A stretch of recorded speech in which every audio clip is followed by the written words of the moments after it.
സ്വർഗത്തോപ്പുണ്ടെന്ന് പറഞ്ഞത്.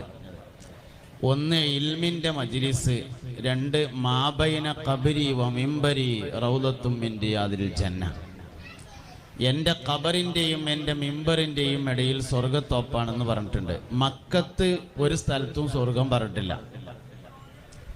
മദീനയിൽ സ്വർഗം പറയാനുണ്ടായ കാരണം മുസ്തഫായ നബി സല്ലല്ലാഹു അലൈഹി വസല്ലമ തങ്ങൾ എന്ന മുദരിസ് അവിടുന്ന് ഇങ്ങനെ അങ്ങോട്ടും ഇങ്ങോട്ടും നടന്നു എന്നുള്ളത് തന്നെയാണ്. നൂറ്റാണ്ടോളം കാലം ദർസ് നടത്തിയ ഒരു വലിയ മനുഷ്യനെ അനുസ്മരിക്കാനാണ് നമ്മളിവിടെ ഒരുമിച്ച് കൂടിയിട്ടുള്ളത്. നൂറ്റാണ്ട് കാലം ദർസ് നടത്തുക എന്ന് പറഞ്ഞാൽ ഒരു ചില്ലറ കാര്യമല്ല. ഈ ഒരുമിച്ച് കൂടിയ ആളുകൾ ഇത്ര ആവേശത്തോടുകൂടെ ഇവിടെ വരികയും നിൽക്കുകയും കാര്യങ്ങൾ ചെയ്യുകയൊക്കെ ചെയ്യുന്നത് മഹാനായ ഫരീദ് ഉസ്താദിനോടുള്ള താല്പര്യം കൊണ്ടും ആവേശം കൊണ്ടും തന്നെയാണ്. ചില ആൾക്കാർ ചില നാട്ടിലുണ്ടായാൽ ആ നാട്ടിന് തന്നെ വലിയൊരു ഐശ്വര്യം ഉണ്ടാവും. ബഹുമാനപ്പെട്ട സയ്യിദുന യൂസുഫ് നബി അലൈഹി ഇസ്ലാമിനോട് നൈൽ നദിയിലെ മറുകരയിലുള്ള ആൾക്കാർ ഒരിക്കൽ വന്നിട്ട് നിങ്ങളെ ഞങ്ങളെ നാട്ടിൽക്കൊന്ന് പാർക്കാൻ വരണം എന്ന് പറഞ്ഞൊരു സംഭവം ഉണ്ടായി. സയ്യിദുന യൂസുഫ് അലൈഹി ഇസ്ലാം ഈജിപ്തിൽ മിസ്റിൽ താമസിച്ചു.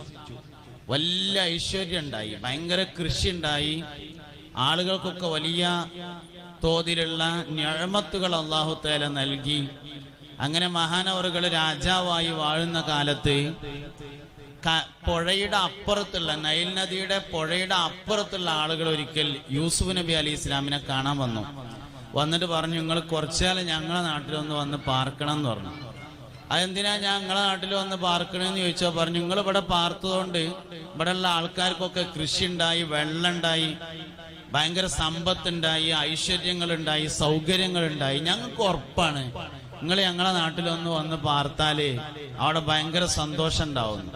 മഹാനവറുകൾ പറഞ്ഞു, അങ്ങനെയാണെങ്കിൽ അങ്ങനെ ആയിക്കോട്ടെ, എന്നെ കൊണ്ട് അങ്ങനെ ഒരു കാര്യം കിട്ടുകയാണെങ്കിൽ ഇനിയിപ്പോ വേണ്ടാന്ന് പറഞ്ഞുകൊണ്ട് പുഴ കടന്ന് മറുകരയിൽ പോയി താമസിച്ചു എന്ന് മാത്രല്ല, അവർക്ക് കൃഷി ഉണ്ടായി, ഐശ്വര്യം ഉണ്ടായി, സമ്പത്തുണ്ടായി, വലിയ നിലവാരം ഉണ്ടായി.